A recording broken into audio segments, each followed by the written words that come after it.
تفسیر دیکھیے، پارہ نمبر 5 ہے، سورہ النساء ہے۔ اعوذ باللہ من الشیطان الرجیم۔ یا ایہا الذین آمنوا کونوا قوامین بالقسط شہداء للہ ولو علی انفسکم او الوالدین والاقربین إن يكن غنيا أو فقيرا فالله أولى بهما فلا تتبعوا الهوى أن تعدلوا وإن تلووا أو تعرضوا فإن الله كان بما تعملون خبيرا۔ اے لوگو جو ایمان لائے ہو، انصاف پر پوری طرح قائم رہنے والے، اللہ کے لیے شہادت دینے والے بن جاؤ، خواہ تمہاری ذاتوں یا والدین اور زیادہ قرابت والوں کے خلاف ہو۔ اگر کوئی غنی ہے یا فقیر تو اللہ تعالیٰ ان دونوں پر زیادہ حق رکھنے والا ہے، پس اس میں خواہش کی پیروی نہ کرو کہ عدل کرو۔ اگر تم زبان کو مروڑ دو یا پہلو بچاؤ تو بے شک اللہ تعالیٰ اس سے جو تم کرتے ہو ہمیشہ سے پوری طرح باخبر ہے۔ یعنی انصاف پر پوری طرح قائم رہ کر اللہ کے لیے گواہی دو، چاہے وہ تمہارے خلاف ہو، چاہے والدین کے، چاہے قرابت داروں کے۔ انصاف کی گواہی کا تاکیدی حکم ہے کہ اگر جرم خود ہو گیا ہے، تم سے ہو گیا ہے، تو برملا اس کا اعتراف کر لو، چاہے نقصان ہی اٹھانا پڑے۔ یہ بڑے حوصلے والا اور اجر والا کام ہے۔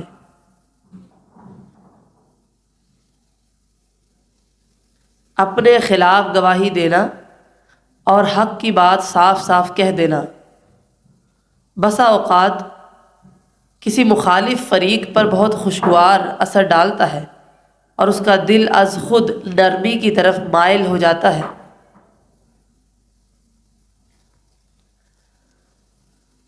اس آیت سے معلوم ہوتا ہے کہ اولاد کی گواہی ماں باپ کے خلاف قبول ہوگی۔ یہ ان کے ساتھ بر یعنی احسان کے منافی نہیں ہے۔ والدین اور بھائی کی گواہی بھی سلف کے نزدیک مقبول ہے، مگر اس صورت میں جب کہ وہ عادل ہوں اور ان پر تہمت نہ ہو۔ إِن يَكُنْ غَنِيًّا أَوْ فَقِيرًا، یعنی جس کے خلاف تمہاری گواہی پڑ رہی ہے وہ دولت مند ہے تب اور غریب ہے تب، تم اللہ تعالیٰ اور اس کی شریعت سے بڑھ کر اس کے خیر خواہ نہیں ہو سکتے، لہٰذا نہ تم دولت مند کی دولت کی وجہ سے اس کی بے جا حمایت کرو یا مخالفت کرو، اور نہ غریب پر ترس کھا کر اس کی بے جا رعایت کرو، بلکہ ہر صورت میں اللہ تعالیٰ کے حکم کے مطابق سچی گواہی دینی چاہیے۔ ایسا نہیں ہے کہ غریب کی غربت انسان کو اس بات پر آمادہ کرے کہ وہ حمایت شروع کر دے۔ تم اللہ تعالیٰ سے بڑھ کر اس کے بندوں کے خواہ وہ امیر ہوں یا غریب نہ زیادہ خیر خواہ ہو سکتے ہو، نہ زیادہ ان پر حق رکھنے والے ہو سکتے ہو۔ وَإِن تَلْوُوا یعنی مروڑنا، لوا یلوی لین باب ضاد سے ہے، یعنی اگر تم زبان کو مروڑ دے کر اس طرح بات بنا کر پیش کرو جس کے خلاف گواہی پڑنی چاہیے وہ بچ جائے، یا تو عرضو یعنی گواہی دینے ہی سے پہلو بچاؤ بلکہ چھپا جاؤ، تو بے شک تم جو کچھ کرتے ہو اللہ تعالیٰ ہمیشہ سے پوری طرح باخبر ہے، اور اس کی پوری پوری سزا بھی ملے گی۔ یہ نہ سمجھنا کہ ہم نے صاف جھوٹ نہیں بولا تو جھوٹی گواہی کے گناہ سے بچ جائیں گے۔ شہادت یعنی گواہی کے وقت گول مول بات نہیں کرنی چاہیے جس سے کسی کو نقصان پہنچے۔ اس کی کئی صورتیں ہیں، گواہی کو چھپایا جائے یا گواہی کا کچھ حصہ چھپا لینا اور کہنا کہ میں نے تو جھوٹ نہیں بولا، یہ کتمان حق ہے، یعنی حق کو چھپانا جھوٹی شہادت سے بھی بڑا گناہ ہے۔ دوسری صورت یہ ہے کہ واقعہ کا پورا علم ہے لیکن ترتیب کے اعتبار سے اس کو توڑ کر پیش کیا جائے، یا پھر بات میں ہیرا پھیری کی جائے کہ بات کچھ کی کچھ بن جائے۔ اس کا مقصد کیا ہے؟ کسی ایک کو فائدہ پہنچے اور دوسرے کو نقصان ہو۔ یہ سب صورتیں عدل و انصاف کے خلاف ہیں۔ بات جیسی ہو ویسی کرنی چاہیے۔ قوام قائم سے مبالغے کا صیغہ ہے، اور قسط ایسا عام لفظ ہے جس میں دنیاوی معاملات، خانہ داری، باہمی معاملات، لین دین، اپنا ہے یا بیگانہ ہے، کافر ہے یا مومن ہے، ہر ایک سے انصاف کرنے کا حکم شامل ہے۔ یہ صرف عدالت میں گواہی دینے تک محدود نہیں، اللہ سے ڈرتے ہوئے جو بات کی جائے درست کی جائے، سچی کی جائے، چاہے اپنا نقصان ہو بظاہر۔ لہٰذا ہمیں اپنی گفتگو میں اس چیز کا محاسبہ کرنا چاہیے۔ بعض دفعہ باتوں کو چھپانا، بات کو بدلنا، بات کو بڑھا دینا بڑے فسادات کا سبب بنتا ہے۔ گفتگو کے یہ آداب سیکھنے چاہیے اور حق کی بات کرنی چاہیے، انصاف کے ساتھ، بات کو بدلا نہ جائے۔ یا ایھا الذین آمنوا آمنوا باللہ ورسولہ والکتاب الذی نزل علی رسولہ والکتاب الذی انزل من قبل ومن یکفر باللہ وملائکتہ وکتبہ ورسلہ والیوم الآخر فقد ضل ضلالا بعیدا۔ اے لوگو جو ایمان لائے ہو، ایمان لاؤ اللہ پر اور اس کے رسول پر اور اس کتاب پر جو اس نے اپنے رسول پر نازل کی ہے، اور اس کتاب پر جو اس نے اس سے پہلے نازل کی ہے۔ اور جو شخص اللہ کے ساتھ اور اس کے فرشتوں اور اس کی کتابوں اور اس کے رسولوں اور یوم آخرت کے ساتھ کفر کرے، یقیناً وہ گمراہ ہو گیا بہت دور کی گمراہی۔ یہاں پر ایمان لانے والوں کو جو کہ پہلے ایمان لا چکے ہیں ان کو کہا جا رہا ہے کہ مزید ایمان لاؤ۔ مراد کیا ہے؟ ایمان پر ثابت قدم رہو، ایمان میں اخلاص پیدا کرو۔ اس کے مخاطب تمام مومن لوگ ہیں۔ بعض نے لکھا ہے کہ اس کے مخاطب اہل کتاب کے مومن ہیں، لیکن پہلی بات زیادہ صحیح ہے۔ بعض کا خیال ہے کہ یہ خطاب منافقین سے ہے کہ ان کے بظاہر مسلمان ہونے کی وجہ سے ایمان والے تو ان کو کہہ دیا، لیکن معنی یہ ہے دل میں کامل یقین پیدا نہیں کرو گے اور خالص اللہ کو نہیں مانو گے تو اللہ کے ہاں مسلمان نہیں ہو سکتے۔ ایمان کے مختلف درجات ہیں۔ اس آیت میں ایمان کا لفظ دو معنوں میں یا ایمان کے دو مختلف درجوں میں استعمال ہوا ہے۔ آمنو کا مطلب یہ ہے لوگو جو تم مومنوں کی جماعت میں شامل ہو چکے ہو، اور آمینو کا مطلب یہ ہے کہ خلوص نیت، سچے دل، پختہ عزم اور سنجیدگی کے ساتھ ایمان لاؤ۔ اپنی سوچ، اپنا عمل، اپنا رویہ، اپنے نظریات، اپنے مذاق، اپنے کردار، اپنی دوستی دشمنی، اپنی کوششیں، ہر چیز کو اس عقیدے کے مطابق بناؤ جس پر تم ایمان لائے ہو، تب ہی تم میں انصاف پر قائم رہنے کی صفت پیدا ہو سکے گی۔ قرآن مجید سے پہلے کی نازل شدہ کتاب یا کتابوں پر ایمان لانے کا مطلب یہ ہے کہ فی الواقع وہ کتاب بھی اللہ کی طرف سے نازل شدہ ہے۔ یہ مطلب نہیں کہ جو کچھ مواد ان میں آج کل پایا جاتا ہے وہ سب کچھ اللہ کی طرف سے ہے۔ اس آیت میں اور اسی طرح دیگر مختلف آیات میں ایمان بالغیب کے 5 اجزاء کا ذکر آیا ہے۔ وہ کیا ہے؟ اللہ پر ایمان، اس کی کتابوں پر ایمان،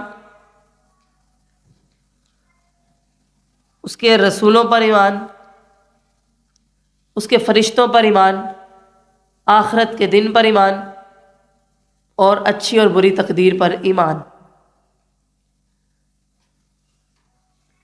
پہلی کتابوں پر ایمان رکھنے کا مطلب یہ ہے کہ ان کے متعلق یہ عقیدہ رکھا جائے کہ وہ بھی قرآن کی طرح اللہ کی طرف سے نازل ہوئی تھی۔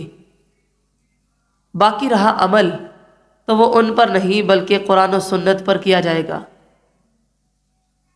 ان کتابوں میں جو چیز کتاب و سنت کے مطابق ہوگی اس کی تصدیق کر لیں، جو خلاف ہوگی اسے رد کر دیا جائے گا۔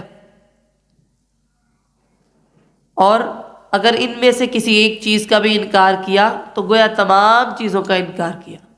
کفر کے بھی درجات ہیں، جس طرح ایمان کا لفظ 2 معنوں میں استعمال ہوا ہے، کفر کا لفظ بھی 2 معنوں میں استعمال ہوا ہے۔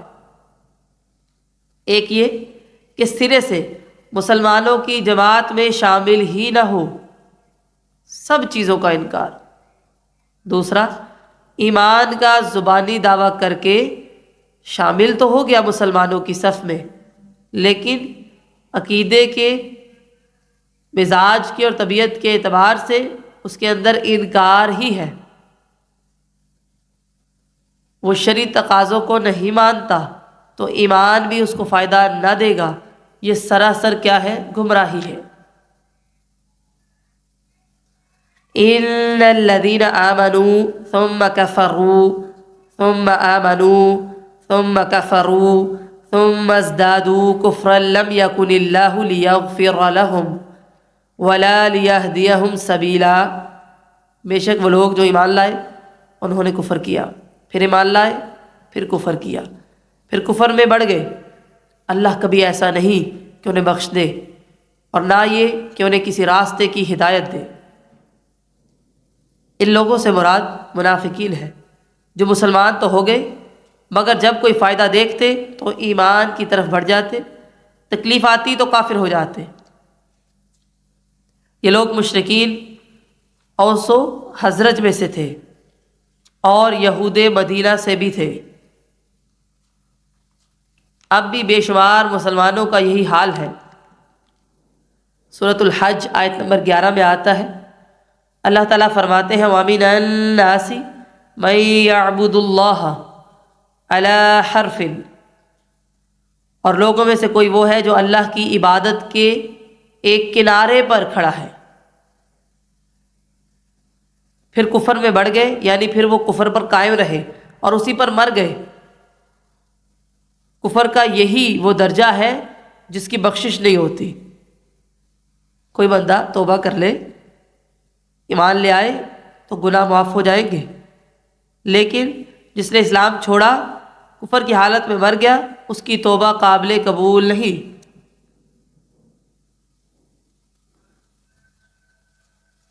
اس کی معافی نہیں ہے۔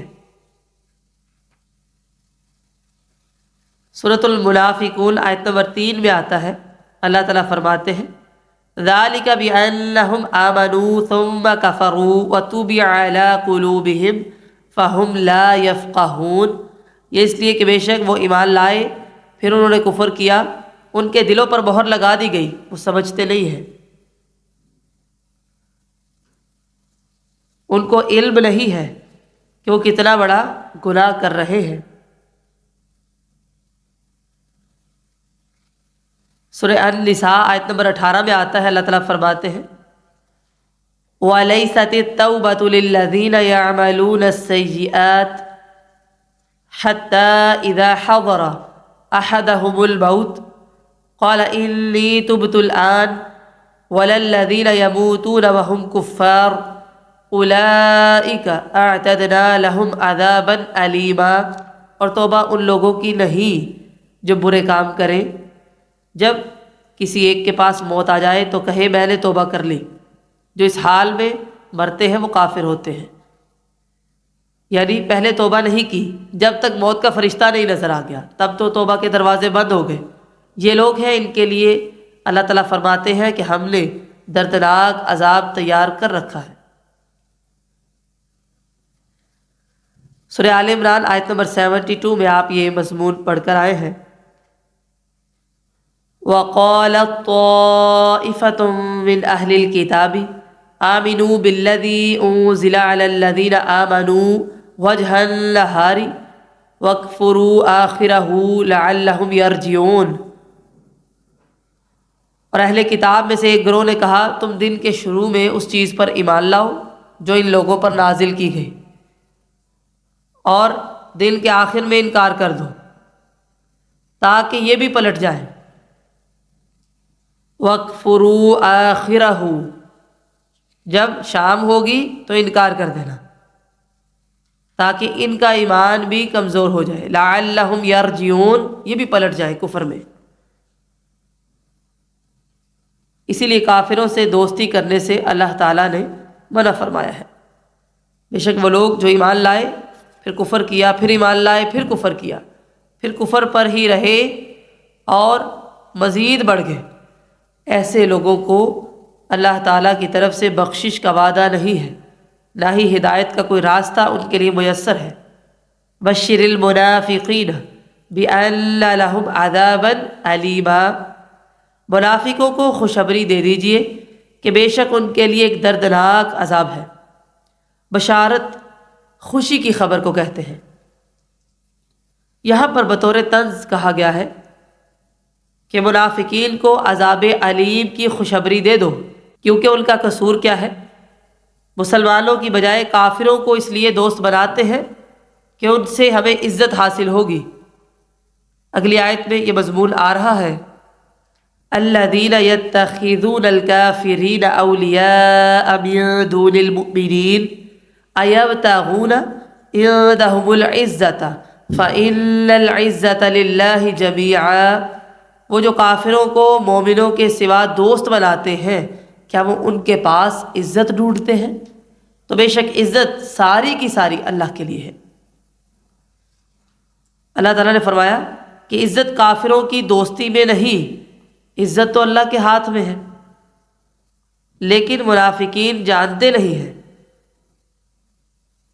بظاہر وہ عزت دیکھ رہے تھے لیکن در حقیقت وہ تو ذلت تھی۔ سورۃ المنافقون آیت نمبر 8 میں آتا ہے، وہ کہتے ہیں البتہ اگر ہم لوٹ کر مدینے گئے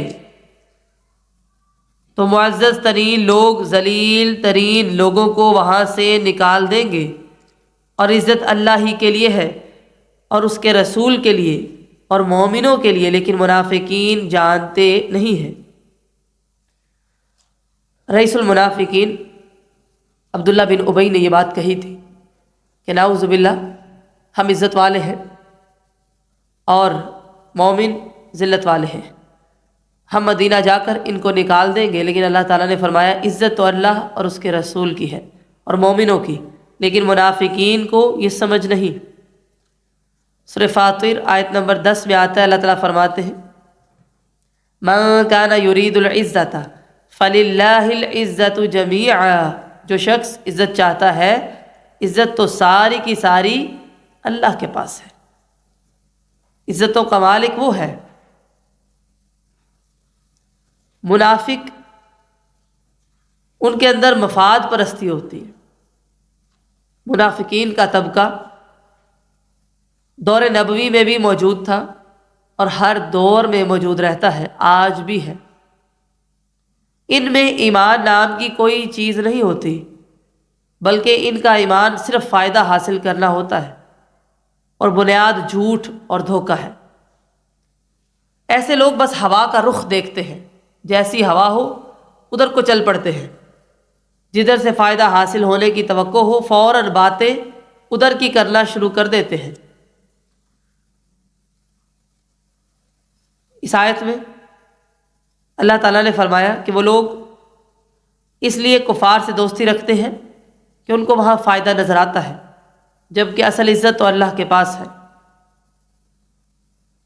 وَقَدْ نَزَّلَ عَلَيْكُمْ فِي الْكِتَابِ أَنْ إِذَا سَمِعْتُمْ آيَاتِ اللَّهِ يُكْفَرُ بِهَا وَيُسْتَهْزَأُ بِهَا فَلَا تَقْعُدُوا مَعَهُمْ حَتَّى يَخُوضُوا فِي حَدِيثٍ غَيْرِهِ إِنَّكُمْ إِذًا مِثْلُهُمْ إِلَّا اللَّهَ جَامِعُ الْمُنَافِقِينَ وَالْكَافِرِينَ فِي جَهَنَّمَ جَمِيعًا۔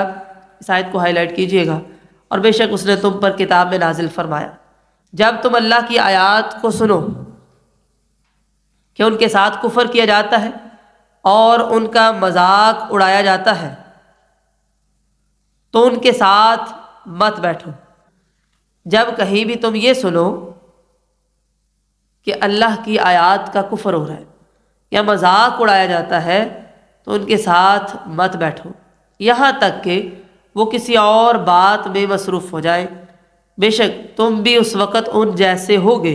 بے شک اللہ تعالیٰ منافقین کو اور کافروں کو سب کو جہنم میں جمع کرنے والا ہے۔ ہمیں کیا حکم ہے کہ ہم نے برائی میں کسی کا ساتھ نہیں دینا، جتنی مرضی کوشش کی جائے۔ ایسی بکری نہیں بننا کہ مارا مارا بندہ کہیں کہیں پھر رہا ہے، بلکہ اس کو پتہ ہو کہ میرا راستہ کیا ہے۔ جب کہیں بھی اللہ تعالیٰ کے احکامات کے بارے میں فضول بحث ہو، کنارہ کشی اختیار کرنی چاہیے، یہاں تک کہ وہ لوگ کسی اور بات میں مشغول ہو جائیں۔ اور اگر کبھی شیطان بھلا دے تو یاد آنے کے بعد ایسے ظالموں کے ساتھ نہیں بیٹھنا۔ دو کام ہیں، اللہ کی آیات کا انکار اور مذاق۔ جہاں صریحاً نافرمانی ہو وہاں بھی نہیں بیٹھنا۔ مسند احمد کی روایت ہے، جو شخص اللہ اور یوم آخرت پر ایمان رکھتا ہو اس دسترخوان پر نہ بیٹھے جس پر شراب کا دور چلتا ہو۔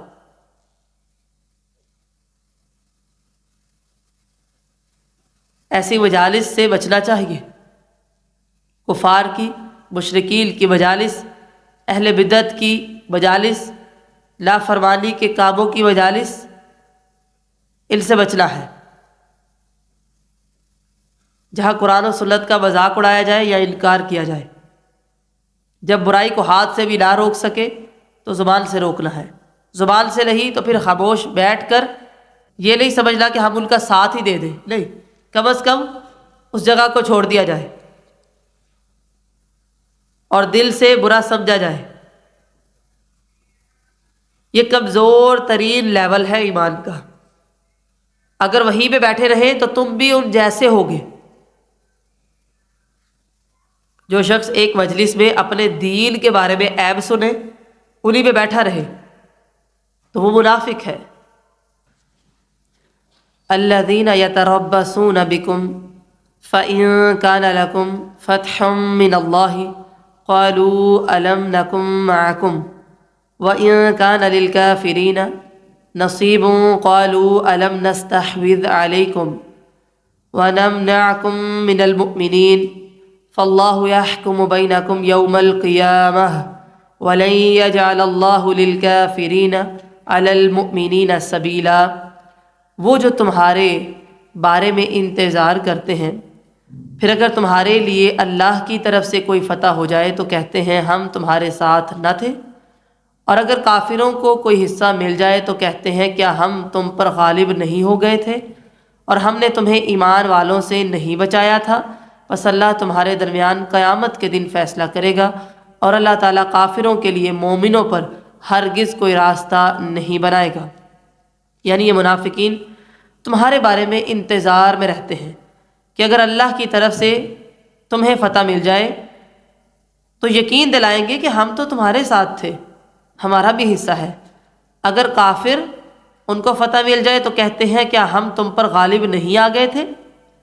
پھر یہ ہمارا ہی کام تھا کہ ہم نے ایسے وسائل اختیار کیے جن سے مسلمانوں کے حوصلے پست ہو گئے، اور ہم نے تمہیں مسلمانوں سے بچا لیا۔ یہ کافروں کو کہتے ہیں، یعنی منافقین دونوں طرف اپنا احسان چڑھاتے رہتے ہیں۔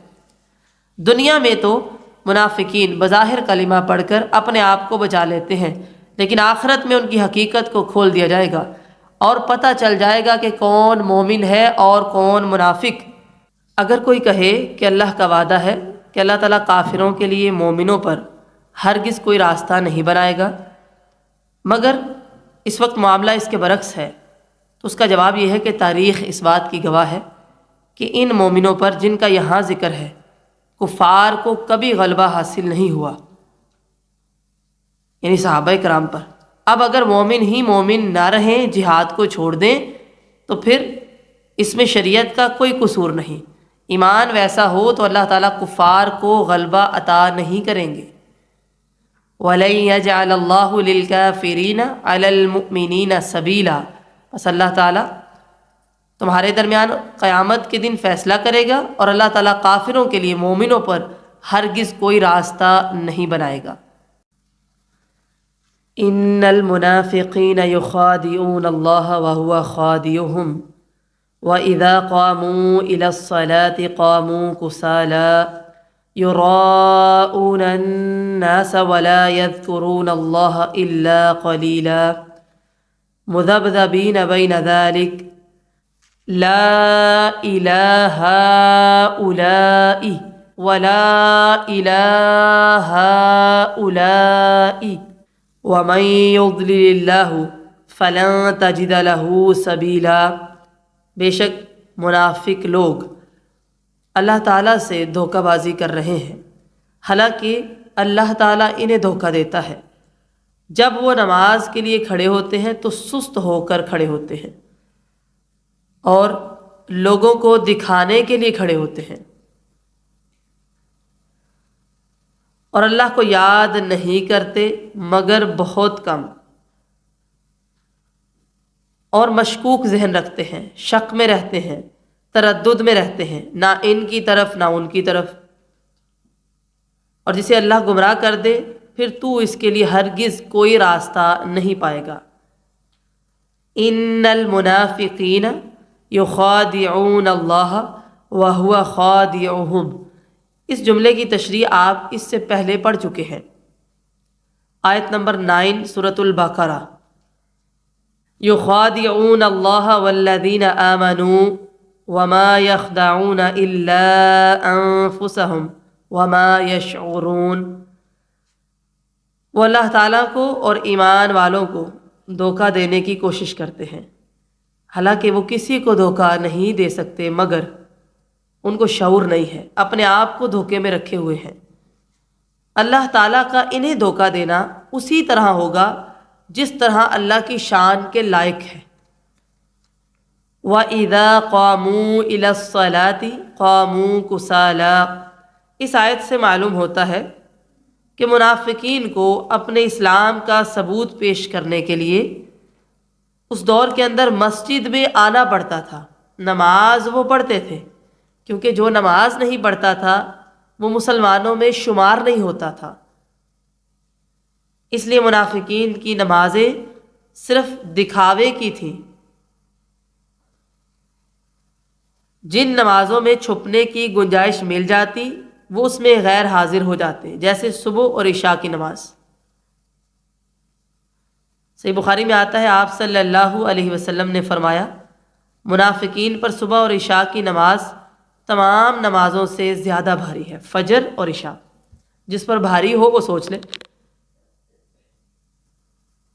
لیکن آج کے دور میں ہم دیکھتے ہیں بہت سے لوگ نماز نہیں پڑھتے۔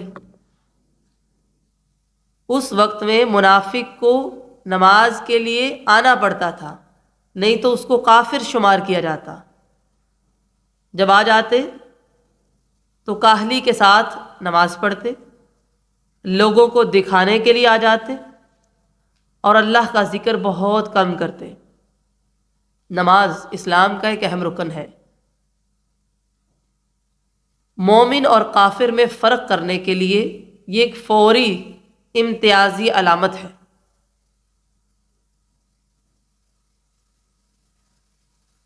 آج کل تو بہت سے مسلمان بالکل نماز نہیں پڑھتے۔ اس وقت میں منافقین چونکہ اسلام کا اعلان کر چکے تھے، نماز وہ پڑھتے تھے، یا تو با جماعت نہیں پڑھتے تھے۔ اس لیے اللہ تعالیٰ نے ایک مومن اور منافق کی نماز میں فرق کیا ہوتا ہے وہ بیان کیا ہے۔ نمبر 1، مومن بہت ذوق اور شوق سے نماز کی طرف آتے ہیں، اوقات سے پہلے مساجد میں پہنچ جاتے ہیں، جبکہ منافق ان کے اندر ذوق شوق نہیں ہوتا، بس یہی تکلیف ہوتی ہے کہ پھر سے نماز کا وقت آ گیا۔ مومن نہایت اطمینان، خشوع اور خضوع کے ساتھ نماز ادا کرتے ہیں، جبکہ منافقین ایک تو جلدی جلدی نماز بھی پڑھتے ہیں اور سستی کے ساتھ آتے ہیں۔ مومن نمازوں کو لمبا بھی پڑھتے ہیں، ذکر بھی کرتے ہیں، بعد میں بھی اذکار میں مشغول رہتے ہیں، مساجد میں رکے رہتے ہیں۔ ان کی ایک ایک حرکت سے پتہ چلتا ہے کہ وہ نماز کو شوق سے پڑھتے ہیں۔ منافقین اذان سنتے ہی وہ سست ہو جاتے ہیں، دل پر جبر کر کے نماز کی طرف آتے ہیں۔ نماز میں خشوع اور خضوع تو ہوتا ہی نہیں، فائدے کے حصول کے لیے مکاری کے ساتھ نماز کو فوراً ختم کرتے ہیں اور گھروں کی راہ لیتے ہیں۔ ان کی تمام حرکات و سکنات اور ان کے ڈھیلے پن سے واضح طور پر معلوم ہو جاتا ہے کہ انہیں نماز پڑھنے کا شوق نہیں ہے، نہ اللہ سے کچھ محبت ہے، محض حاضری لگواتے ہیں یا پھر دکھانے کے لیے آ جاتے ہیں۔ لہٰذا اپنی اپنی نمازوں کا محاسبہ کرنا چاہیے۔ مسلم کی حدیث ہے، رسول اللہ صلی اللہ علیہ وسلم نے فرمایا، منافق کی نماز یہ ہے کہ بیٹھا سورج کو دیکھتا رہتا ہے یہاں تک کہ جب سورج شیطان کے 2 سینگوں کے درمیان آ جاتا ہے تو اٹھ کر نماز عصر کے لیے 4 ٹھونگے مارتا ہے اور اللہ کو بہت کم یاد کرتا ہے۔ لہٰذا نماز کا شوق اپنے اندر پیدا کرنا چاہیے، خوشی کے ساتھ نماز پڑھنے کے لیے اٹھیں، دکھاوا نہ ہو، اور اللہ کا ذکر زیادہ سے زیادہ کیا جائے، دعائیں یاد کی جائیں، نمازوں کو لمبا کیا جائے، نماز کے بعد بھی ذکر و اذکار کیے جائیں۔ عصر کی نماز دیر سے پڑھنا بالخصوص نفاق ہے، اور جلدی جلدی 2 سجدے اکٹھے کرنا جن میں وقفہ نہ ہو، یہ بھی نفاق کی علامت ہے۔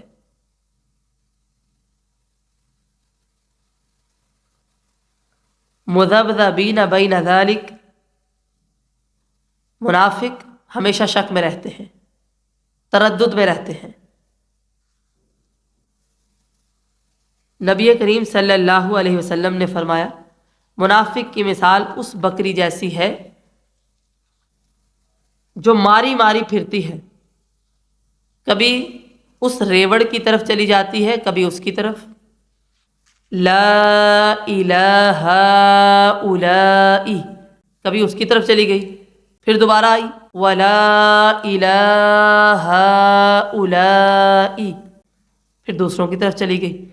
جس کو دیکھا یہاں سے فائدہ مل جائے گا اس کی طرف وہ روانہ ہو جاتی ہے۔ لہذا منافق کی مثال بھی ایسی ہی ہے، جیسی ہوا ہو ادھر کو چلنا، جیسا ماحول ہو ویسا بن جانا، یہ مومن کی علامت نہیں ہے۔ اس کو معلوم ہوتا ہے کہ میرا راستہ کیا ہے۔ اور جو شخص سب کچھ جاننے اور سمجھنے کے باوجود گمراہی میں داخل ہو جائے تو پھر وہ راہ راست پر نہیں آ سکتا۔ اسی لیے اللہ تعالیٰ نے منافقین سے، کفار سے دوستی کرنے سے بھی منع کیا ہے۔ یا ایھا الذین آمنوا لا تتخذوا الکافرین اولیاء من دون المؤمنین اتریدون ان تجعلوا للہ علیکم سلطانا مبینا۔ اے مومنو، ایمان والوں کو چھوڑ کر کافروں کو دوست مت بناؤ۔ کیا تم چاہتے ہو کہ اللہ کے لیے اپنے خلاف ایک واضح حجت بنا لو؟ اللہ تعالیٰ نے قرآن مجید میں کفار کو دوست بنانے کی جگہ جگہ ممانعت کی ہے۔ سورہ آل عمران آیت نمبر 28 میں آپ پیچھے پڑھ کر آئے ہیں کہ اللہ تعالیٰ نے فرمایا لا يتخذ المؤمنون الكافرین اولیاء من دون المؤمنین ومن يفعل ذلك فليس من الله في شيء إلا أن تتقوا منهم تقاه ويحذركم الله نفسه وإلى الله المصير۔ مومنوں کو چاہیے کہ وہ ایمان والوں کے علاوہ کفار کو دوست نہ بنائیں۔ جو ایسا کرے گا اسے اللہ کا کوئی وعدہ نہیں۔ ہاں، اگر اس طریق سے تم ان سے بچاؤ کی صورت پیدا کرو اور اللہ تعالیٰ تم کو اپنے غضب سے ڈراتا ہے اور اللہ ہی کی طرف لوٹ کر جانا ہے۔ سورۃ المائدہ آیت نمبر 51، اللہ تعالیٰ فرماتے ہیں یا ایھا الذین آمنوا لا تتخذوا اليہود والنصارى اولیاء بعضهم اولیاء بعض ومن يتولهم منکم فإنه منهم ان اللہ لا یہدی القوم الظالمین۔ اے مومنو، یہود اور نصارہ کو دوست نہ بناؤ، یہ ایک دوسرے کے دوست ہیں۔ جو شخص بھی تم میں سے ان کو دوست بنائے گا وہ انہی میں سے ہوگا۔ بے شک اللہ تعالیٰ ظالموں کو ہدایت نہیں دیتا۔ لہٰذا اللہ تعالیٰ نے جو غیر مسلم ہیں، کفار ہیں اور منافقین ہیں، ان سے دوستی کرنے کو منع فرمایا ہے۔ اگر کوئی پھر بھی ایسا کرے گا تو اس کو سزا دینے والا اللہ تعالیٰ ہے۔ بار بار یہ بات تجربات سے ثابت ہے کہ مسلمانوں نے جب بھی کفار سے دوستی کی ہے نقصان اٹھایا ہے۔ اسی طرح سورہ ممتحنہ آیت نمبر 1 میں اللہ تعالیٰ فرماتے ہیں یا ایھا الذین آمنوا لا تتخذوا عدوی وعدوکم۔ اے مومنو، تم میرے اور اپنے دشمنوں کو دوست نہ بناؤ۔ میرے بھی دشمن ہیں اور تمہارے بھی دشمن ہیں۔ سورہ مجادلہ آیت نمبر 22۔ آپ ایسی کوئی قوم نہیں پائیں گے جو اللہ اور روز آخرت پر ایمان رکھتے ہوں کہ وہ ان سے دوستی کرے۔ کن سے؟ کفار سے۔ جس بندے کے اندر دو چیزیں موجود ہیں وہ کفار سے دوستی نہیں رکھتا۔ وہ دو چیزیں کون سی ہیں؟ ایمان اللہ تعالیٰ پر اور یوم آخرت پر۔ لہٰذا ایسی دوستیوں سے بچنا چاہیے۔ ان المنافقین فی الدرک الاسفل من النار ولن تجد لهم نصیرا۔ بے شک منافق لوگ آگ کے سب سے نچلے درجے میں ہوں گے اور تو ہرگز ان کا کوئی مددگار نہیں پائے گا۔ جس طرح جنت کے درجات ہیں اسی طرح جہنم کے بھی بہت سے درجات ہیں۔ منافقین یا ان سے دوستی رکھنے والے، ان کا ٹھکانہ جہنم کا سب سے نچلا درجہ ہوگا جہاں سب سے زیادہ عذاب ہوگا، اور یہ کافروں سے بھی زیادہ سخت عذاب ہے، کیونکہ کافر کسی کو دھوکہ نہیں دیتے، منافق دھوکے میں رکھ کر فائدہ حاصل کرتے ہیں۔ بخاری کی روایت ہے، نبی کریم علیہ السلام کا فرمان ہے کہ منافق کی 3 نشانیاں ہیں۔ جب بات کرے تو جھوٹ بولے، بات کرے تو اس کے خلاف کرے، جب اس کے پاس امانت رکھے تو خیانت کرے، جب وہ وعدہ کرے تو وعدے کو توڑے، جب جھگڑا کرے تو گالی گلوچ کرے، یعنی جیسے ہی غصہ آئے گا تو جھگڑے گا اور لڑنا شروع کر دے گا۔ جس طرح جنت کا سب سے اونچا درجہ فردوس ہے، اسی طرح جہنم کے بھی درجات ہیں۔ نچلا درجہ انتہائی سخت ہے اور منافقین اسی نچلے طبقے میں ہوں گے۔ إِلَّا الَّذِينَ تَابُوا وَأَصْلَحُوا وَاعْتَصَمُوا بِاللَّهِ وَأَخْلَصُوا دِينَهُمْ لِلَّهِ فَأُولَئِكَ مَعَ الْمُؤْمِنِينَ وَسَوْفَ يُؤْتِ اللَّهُ الْمُؤْمِنِينَ أَجْرًا عَظِيمًا، سوائے ان لوگوں کے جو توبہ کریں، اصلاح کریں۔ تیسرا، اللہ تعالیٰ کا دامن مضبوطی سے تھام لیں۔ چوتھا، اپنے دین کو اللہ کے لیے خالص کر لیں، یہ مومنین کے ساتھ ہوں گے اور اللہ تعالیٰ مومنوں کو جلد ہی بہت بڑا اجر دے گا۔ جن منافقین کے اوپر مذمت آئی ہے، اگر بچنا چاہتے ہیں تو 4 چیزیں اختیار کرنا ہوں گی: توبہ، شرمندگی، اصلاح، اللہ کی رسی مضبوط پکڑنا، دین کا کام خالصتاً اللہ کی رضا کے لیے کرنا۔ یہ چاروں کام درجہ بدرجہ اور ایک دوسرے کی ترتیب پر قائم ہوں گے۔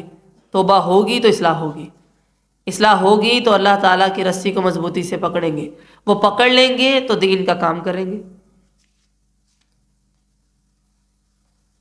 ما يفعل الله بعذابكم ان شکرتم وآمنتم وكان الله شاکرا علیما، اللہ تعالیٰ تمہیں عذاب دینے سے کیا کرے گا اگر تم شکر کرو اور ایمان لے آؤ۔ بڑی اہم چیز ہے یہ۔ اللہ تعالیٰ ہمیشہ سے قدر کرنے والا، سب کچھ جاننے والا ہے۔ مقصد کیا ہے؟ یہ بتانا مقصد ہے کہ عذاب کیوں آتے ہیں۔ ایک، تم شکر نہیں کرتے اور ایمان نہیں لاتے، ورنہ اللہ کو کیا ضرورت ہے کہ تمہیں عذاب دے؟ دل سے ایمان لاؤ، قول اور فعل سے اللہ کی فرما برداری کر کے اس کا شکر ادا کرو، وہ تو قدردان ہے، سب جانتا ہے۔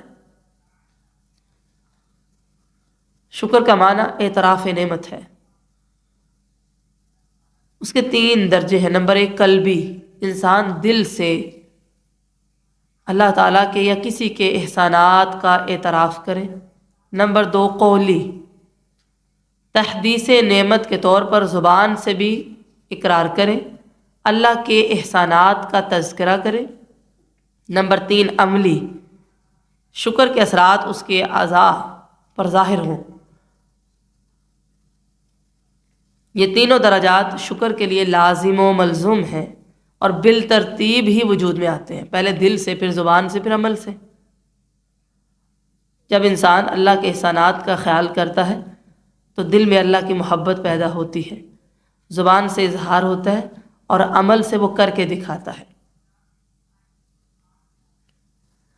رسول اللہ صلی اللہ علیہ وسلم اپنی آخری زندگی میں رات کو اتنا قیام فرماتے کہ آپ صلی اللہ علیہ وسلم کے پاؤں مبارک سوج جاتے۔ صحابہ کرام نے جب سوال کیا تو نبی کریم صلی اللہ علیہ وسلم نے جواب دیا، تو کیا میں اللہ کا شکر گزار بندہ نہ بنوں؟ یہ واقعہ بہت سی احادیث میں آیا ہے۔ اور جب لفظ شکر کی نسبت اللہ کی طرف ہو تو معنی ہوتا ہے کہ اللہ تعالیٰ قدردان ہے، قدر شناس ہے۔ یعنی انسان اگر تھوڑا سا عمل یا شکر ادا کرے تو اللہ تعالیٰ انسان کے عمل سے بہت بڑھ کر اس کو صلہ دیتے ہیں۔ اللہ تعالیٰ اپنے بندوں پر مہربان ہے۔ 5واں پارہ آپ کا مکمل ہوا۔ اس سے کیا سیکھا؟ اس کا خلاصہ کیا ہے؟ 5 نکات میں لکھ کر لائیے گا۔ پارہ نمبر 6 کا آغاز کرتے ہیں۔ لا يحب اللہ الجہر بالسوء من القول الا من ظلم وکان اللہ سمیعا علیما، اللہ بری بات کے ساتھ آواز بلند کرنا پسند نہیں کرتا مگر جس پر ظلم کیا گیا ہو۔ اللہ تعالی ہمیشہ سے سب کچھ سننے والا، سب کچھ جاننے والا ہے۔ مظلوم کس کس سے شکوہ کر سکتا ہے اور کب کب کر سکتا ہے، یہ اس کے بیان میں یہ آیت کریمہ ہے۔ کسی شخص میں کوئی دینی یا دنیاوی عیب ہو، اسے سر عام ذلیل کرنا جائز نہیں، نہ ہی ہر شخص کو بتانا جائز ہے، کیونکہ یہ غیبت ہے۔ غیبت قطعی حرام ہے۔ البتہ جب کوئی شخص ظلم پر اتر آئے تو مظلوم کو یہ حق حاصل ہے کہ وہ اس کی زیادتی کے خلاف آواز بلند کرے، خصوصاً جہاں آواز بلند کرنے سے ظلم رک سکتا ہو یا کوئی مداوع ہو سکتا ہو۔ لوگوں کو کسی کے ظلم سے بچانے کے لیے اس کا عیب بیان کرنا بھی جائز ہے۔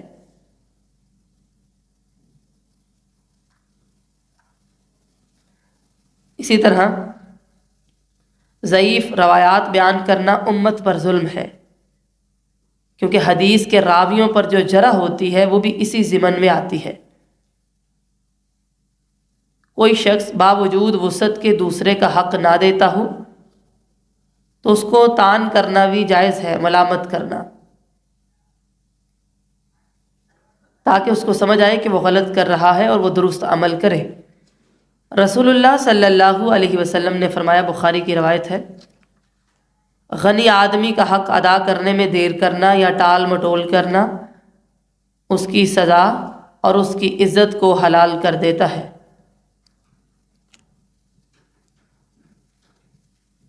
اسی طرح جو زیادتی میں پہل کرے اسے جواب دینا جائز ہے۔ مسلم کی روایت ہے، آپ صلی اللہ علیہ وسلم نے فرمایا، آپس میں گالی گلوچ کرنے والے وہ دونوں جو کچھ بھی کہیں سب گناہ پہل کرنے والے پر ہے، جب تک مظلوم زیادتی نہ کرے۔ اس آیت کے تحت مفسرین نے لکھا ہے کہ ظالم کے حق میں بد دعا کرنا جائز ہے۔ مزید آپ سورہ شورى آیت نمبر 41 لکھ سکتے ہیں۔ اور البتہ جو شخص اپنے مظلوم ہونے کے بعد بدلہ لے تو اس پر کوئی ملامت کا راستہ نہیں، یعنی کوئی شخص زبردستی اس کے منہ سے برا کلمہ نکلوائے تو وہ بھی اس وقت جائز ہے۔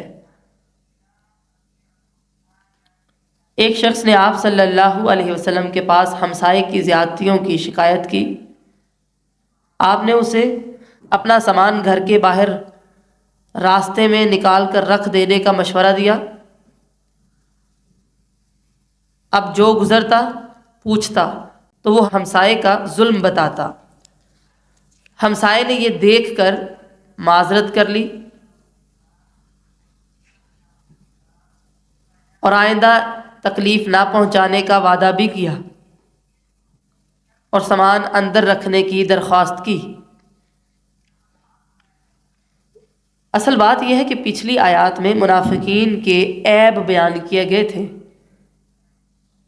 یہاں بات مکمل کرنے کے لیے فرمایا کہ چونکہ یہ ظالم ہے اس لیے ان کے عیب ظاہر کرنا جائز ہے۔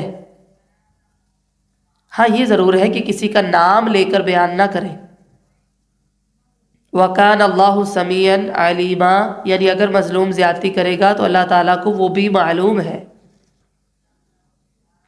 غیبت قطعی طور پر حرام ہے، لیکن بعض ایسی صورتیں ہیں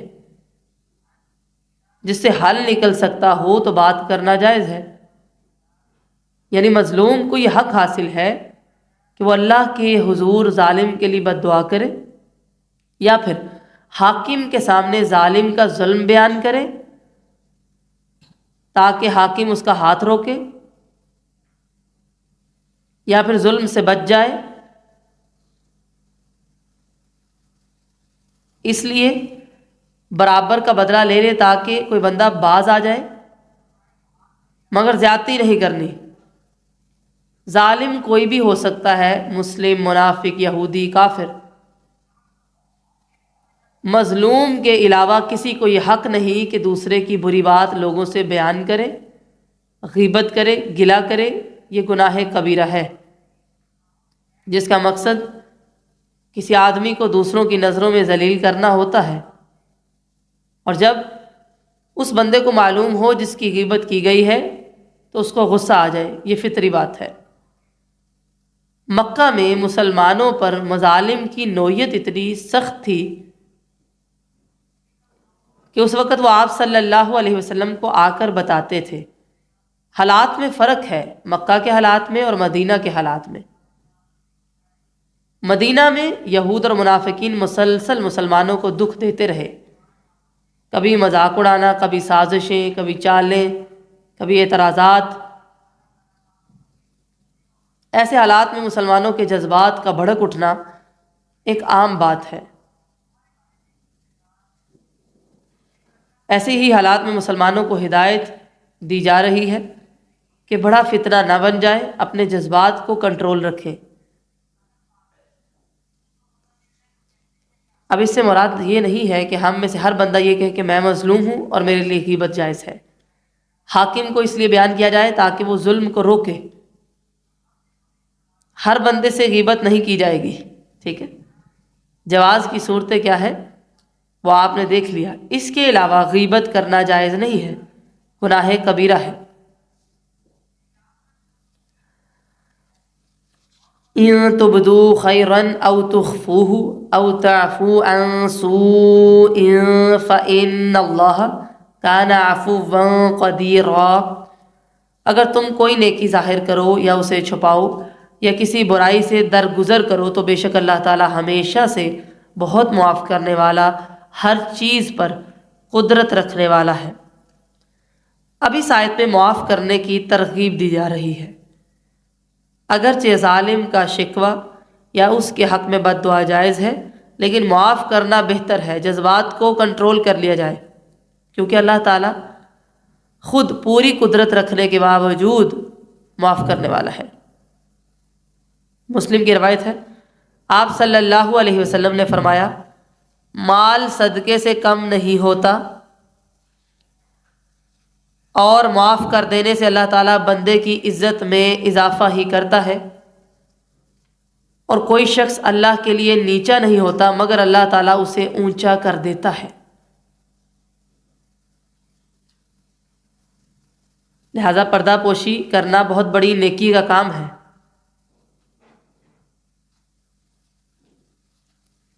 مسلم کی روایت ہے، آپ صلی اللہ علیہ وسلم نے فرمایا، میری تمام امت کو معاف کر دیا جائے گا سوائے گناہ کو ظاہر کرنے والوں کے، اور وہ یہ ہے کہ آدمی رات کو کوئی برا کام کرے، جب صبح ہو تو اگرچہ اللہ نے اس عمل پر پردہ ڈال دیا تو وہ کہے، اے فلاں میں نے آج رات یہ اور یہ کام کیا، اس نے اپنا پردہ کھول دیا۔ آج کل لوگ گناہ کر کے مزید اس کی اشاعت کر رہے ہوتے ہیں خوشی کے ساتھ۔ یہ بڑا قبیح عمل ہے۔ گناہ ہو گیا تو اس کو ظاہر نہ کریں، اللہ تعالیٰ سے معافی مانگے۔ ان الذين يكفرون بالله ورسله ويريدون ان يفرقوا بين الله ورسله ويقولون نؤمن ببعض ونكفر ببعض ويريدون ان يتخذوا بين ذلك سبيلا۔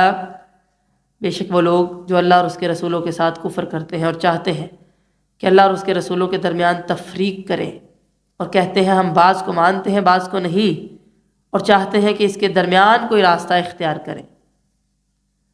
منافقین کے جو قبیح اقوال ہیں، اعمال ہیں، ان کا ذکر کرنے کے بعد اب یہاں سے اہل کتاب یہود و نصارہ کے خیالات اور ان کے جو شکوک و شبہات تھے ان کا رد شروع ہو رہا ہے، اور یہ سلسلہ اب سورت کے آخر تک چلے گا۔ اللہ تعالیٰ کو نہ ماننا، نبوت کا انکار کرنا، یہ کفر ہے، اور اللہ کو ماننا بھی یہ ہے کہ اللہ کو بھی مانا جائے اور اس زمانے کے پیغمبر کا حکم بھی مانا جائے۔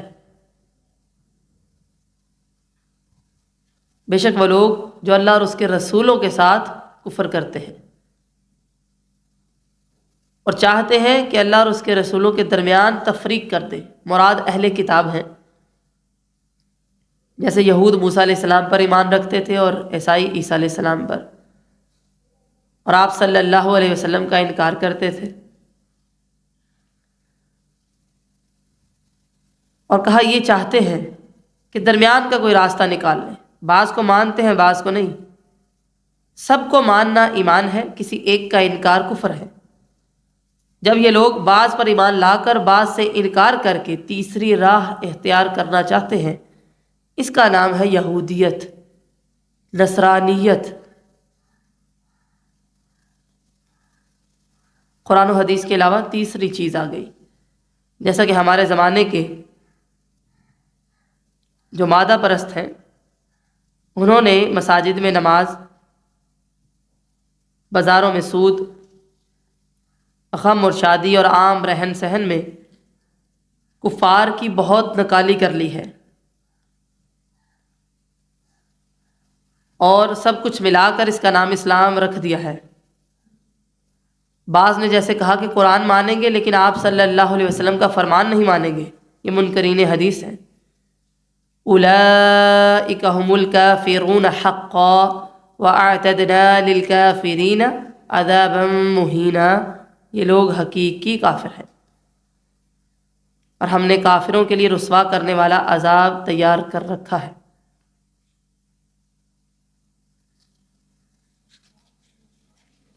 پیچھے ہم نے پڑھا کہ پردہ پوشی کرنی چاہیے، خود بھی گناہ ہو جائے تو اللہ تعالیٰ سے معافی مانگے اور اس کی اشاعت نہ کرے۔ منافقین کے خصائل کے بعد اہل کتاب کا ذکر شروع ہو گیا کہ وہ تفریق کرتے ہیں۔ در حقیقت ایمان کی شرط یہ ہے کہ اللہ اور اس کے تمام رسولوں اور نبیوں پر ایمان لایا جائے، تفریق نہ کی جائے۔ تفریق کرنے کے دو مطلب ہو سکتے ہیں، ایک تو یہ کہ کسی پر ایمان لایا جائے اور کسی پر نہ لایا جائے، دوسرا یہ درجہ نبوت کے لحاظ سے سب برابر ہیں۔ اس لیے آپ صلی اللہ علیہ وسلم نے فرمایا، بخاری کی روایت ہے، کوئی شخص یہ نہ کہے کہ میں یونس بن متی سے افضل ہوں۔ رہے نبوت کے علاوہ دوسرے فضائل تو وہ اللہ تعالیٰ نے جو عطا کیے ہیں وہ تو ہیں، انسان خود سے نہیں کرے گا۔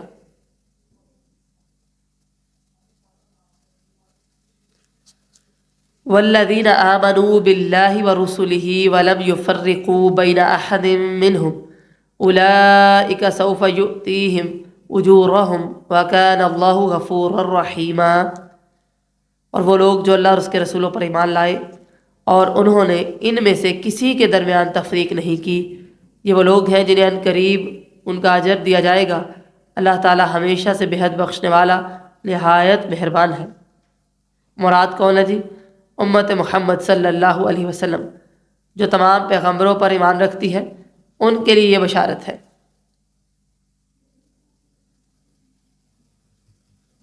ان کے لیے خوشخبری دی جا رہی ہے۔